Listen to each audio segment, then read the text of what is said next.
कन्नौज पहुंचे सपा मुखिया और पूर्व मुख्यमंत्री अखिलेश यादव मीडिया कर्मी के सवाल पर भड़क गए।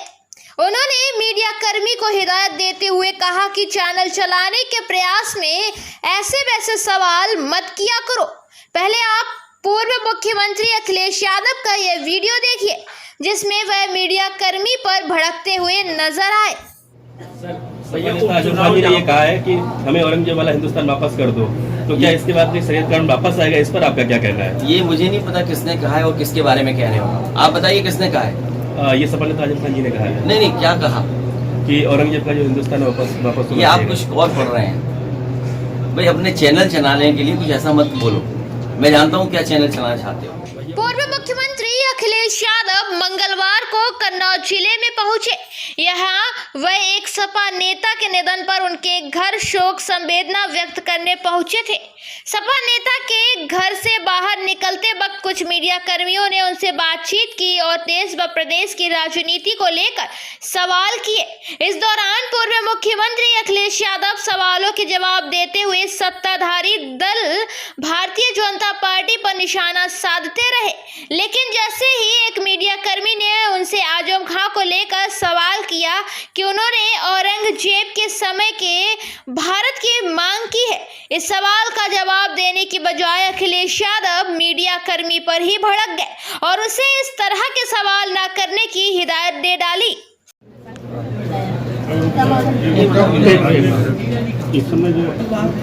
अग्निपथ और अग्निवीर, इसका विरोध न केवल नौजवान कर रहे हैं, बड़े पैमाने पर पूरे देश के अंदर विरोध है। और ये फौज को इस तरीके से आउटसोर्स करना, फौज में लोग देश की सेवा के लिए आते हैं। हमारे गरीब किसान के बेटों का ये सपना होता है कि वो फौज में जाकर के देश की सेवा करें, देश को सीमाओं को सुरक्षित रखें। उनका सपना तोड़ दिया इस सरकार ने और उस सपने को पूरा करने के लिए वो रात दिन मेहनत करते हैं, परिश्रम करते हैं, सड़कों पे दौड़ते हैं, खेतों में दौड़ते हैं, मैदान बना करके प्रैक्टिस करते हैं, तैयारी करते हैं, सालों साल तैयारी करते हैं।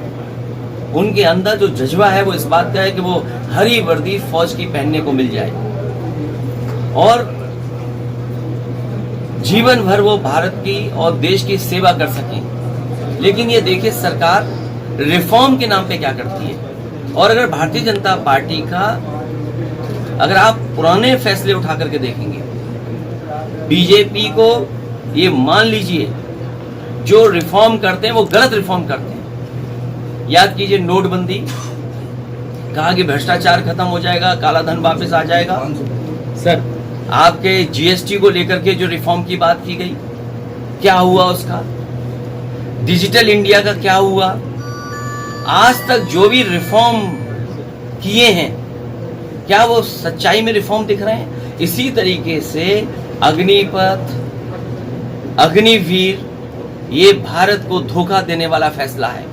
सर हमारे नौजवानों का सपना है कि वो फौज में भर्ती हों, देश की सेवा करें। समाजवादी पार्टी इस बात का विरोध करती है। सर, अग्निवीर का विरोध करने वाले युवाओं के साथ समाजवादी पार्टी अपनी आवाज कैसे मिलाएगी? मैं खुद मिलिट्री स्कूल में पढ़ा हूं और मिलिट्री स्कूल के पढ़े हुए नौजवान आज देश के बड़े बड़े पदों पर बैठे हैं और हो सकता है छबरामऊ में भी ऐसे मिल जाए आपको अधिकारी जो मिलिट्री स्कूल से पढ़े होंगे, बड़ी पोस्ट पर रहे होंगे। सर भाजपा नेता न केवल यहाँ पर बल्कि देश में जितने भी मिलिट्री स्कूल बने हैं उन्हीं स्कूलों के एक स्कूल से मैं पढ़ा हूँ। मैं समझ सकता हूँ फौज का जज्बा क्या होता है, फौज में जाने का मतलब क्या होता है। मैं उन बच्चों के साथ पढ़ा हूँ जो कभी जेसीओ थे, उनके पिताजी मेजर थे, सिपाही थे और उनका सपना था देश की सेवा।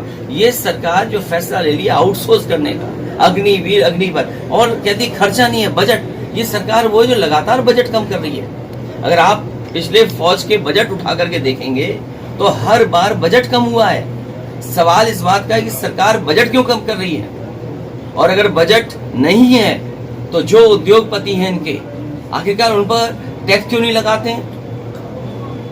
कॉर्पोरेट टैक्स क्या है? क्या सेस लगा करके आपने सफाई के लिए योजना नहीं बनाई? सर सीधी बात है कि प्रदेश का सबसे बड़ा सूबा उत्तर प्रदेश है, आप नेता प्रतिपक्ष हैं, सपा उनकी आवाज कैसे उठाएगी? समाजवादी पार्टी उनके साथ है। सर भाजपा नेता गलत विजय का कहना है कि अगर उन्हें भाजपा कार्यालय में सबसे पहले अगर जो सिक्योरिटी गार्ड रखना होगा तो वह अग्निवीरों को रखेगी, इस पर आपका क्या कहना ये है? भारतीय जनता पार्टी को और लोगों को सामने नहीं करना चाहिए। ये नियत तो साफ हो गई ना, मंशा तो साफ हो गई उनकी। आप चौकीदार रखना चाहते हैं, बड़े बड़े उद्योगपतियों को कह रहे हैं कि आप इसके पक्ष में जवाब दीजिए। उन उद्योगपतियों से कहिए कि पहले जो रिटायर्ड फौजी हैं, जो आज उत्तर प्रदेश के रिटायर्ड फौजी हैं, उनको क्यों नहीं नौकरी दे रहे हैं आप?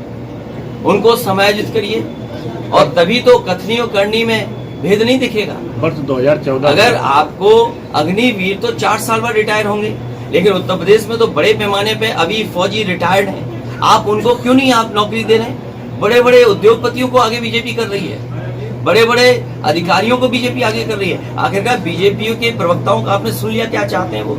वर्ष 2014 से ओपी जो बकाया है लोगों की और सेवानिवृत्त वन रैंक लोगों वन की। पेंशन, जी, अब जी। तो ये कह रहे हैं नो रैंक नो पेंशन।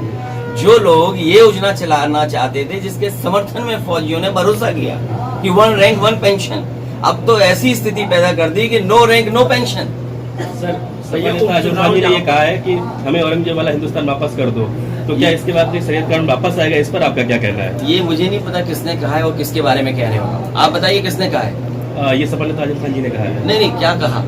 कि औरंगजेब का जो हिंदुस्तान है वापस ये आप कुछ और पढ़ रहे हैं भाई। अपने चैनल चलाने के लिए कुछ ऐसा मत बोलो।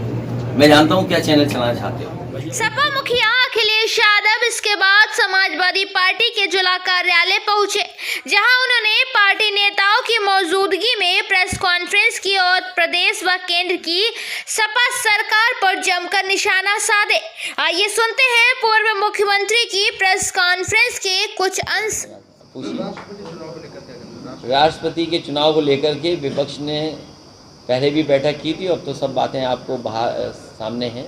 समाजवादी पार्टी विपक्ष के साथ है और जो प्रत्याशी तय हुए उनके साथ खड़े हम लोग। आजमगढ़ का चुनाव हुआ, इसमें बीजेपी स्टार प्रचारकों को उतार रही है, क्या लगता है ये स्टार प्रचारकों को क्या? बीजेपी वहाँ हारने जा रही है बुरी तरीके से। रामपुर और आजमगढ़ दोनों सीटें समाजवादी पार्टी ऐतिहासिक वोटों से जीतेगी और वहाँ पर जो अग्निवीर हैं वो सब हरा देंगे भारतीय जनता पार्टी। मौलाना है, उन्होंने कहा कि देश में शासन नहीं रह गया, ना जजों की जरूरत है ना अदालतों की जरूरत है। ना, उन्होंने ठीक कहा है और इसलिए ठीक कहा है कि आप बुलडोजर लेकर के किसी को भी तोड़ देंगे आप।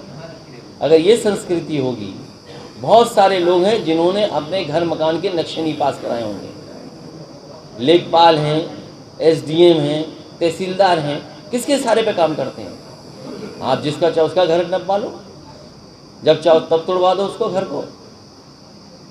तो कानून के हिसाब से तो न्याय मिलना चाहिए। क्या इलाहाबाद की घटना नहीं उनकी पत्नी के नाम पर घर था और तोड़ दिया उन्होंने बुलडोजर चला करके? क्या न्याय मिला उस परिवार को?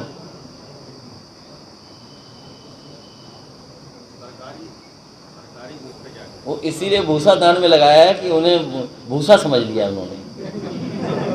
नहीं दे अगर भूसा तो क्या कर लेगी सरकार? अगर वो अधिकारी नहीं इकट्ठा करें भूसा तो क्या कर लेंगे? और जानकारी कर लेना आप, ये सरकार भूसे का इंतजाम नहीं कर पा रही है। जो सरकार भूसे का इंतजाम न कर पा रही हो, सांड को न पकड़ पा रही हो, गाय की सेवा न कर पा रही हो, और यहाँ भी सूची बन रही होगी कि पैसे वाले कौन लोग हैं जो भूसा लिया जाए उनसे। सूची बन गई कि नहीं बन गई? बताइए, गाय सेवा करनी है आपको, बजट है आप पे हजारों करोड़ का। बताइए, हजारों करोड़ बीजेपी वाले पास कराते हैं बजट, हजारों करोड़ है गौ सेवा के लिए। तो आखिरकार वो बजट किस पे खर्च कर रहे हैं लोग? इसका मतलब ये हुआ कि सब अधिकारियों को भ्रष्टाचार पे लगा दिया। क्या उसकी पर्ची दी जाएगी कि भूसा लिया जाएगा? तो जो भूसा लिया जाएगा, मुझे तो यहाँ तक जानकारी है कि परसेंटेज के मामले में ठेकेदारों को भी आगे लगा दिया कि भूसा दे दो। परसेंटेज अलग लेकिन भूसा प्लस।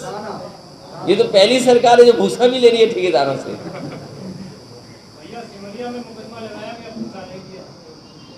बताइए, एक उदाहरण तुम्हारे सामने आ गया, किसने लगाया मुकदमा? नहीं, उस किसान से कहो मैं दरखास्त दे, है दरखास्त उसकी?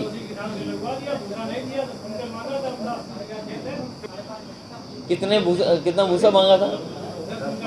जब सरकार को भूसा इकट्ठा करना चाहिए था तब सरकार भूसा बिकवा रही थी। भाई यहाँ इतना गेहूं हुआ, भूसा तो रहा होगा ना भाई। उत्तर प्रदेश में सबसे बड़ा पैदावार वाला प्रदेश है। गेहूं सबसे ज़्यादा पैदा होता है कि नहीं होता है? सबसे ज़्यादा खेती यहाँ अच्छी होती है, तो इसका मतलब भूसा भी यहाँ हुआ होगा। तो जब भूसा था तब सरकार भूसा बिकवा रही थी, अब भूसा वसूल रही है सरकार। ये सोचिए कैसी सरकार है। तो ये क्या सो रहे थे जब भूसा था उत्तर प्रदेश में? तब क्या इनके दिमाग में भूसा भर गया था क्या? जो भूसा ले रहे हैं उनके दिमागों में भूसा भर गया है। आपने विधानसभा के बाद अधिकारियों की टीम और मंत्रियों की टीम चित्र पार्क हो गई। आपके जितने प्रोजेक्ट है सबका नाम लीजिए, फिर अधिकारी लॉन लगा लेंगे, कुछ सर्वाइव हो जाएगा। कुछ नहीं, तुम गलत कह रहे हो। वो गए होंगे चित्र पार्क में, सब वहां से गोबर उठा के ले गए होंगे। आपको पता ही नहीं बात।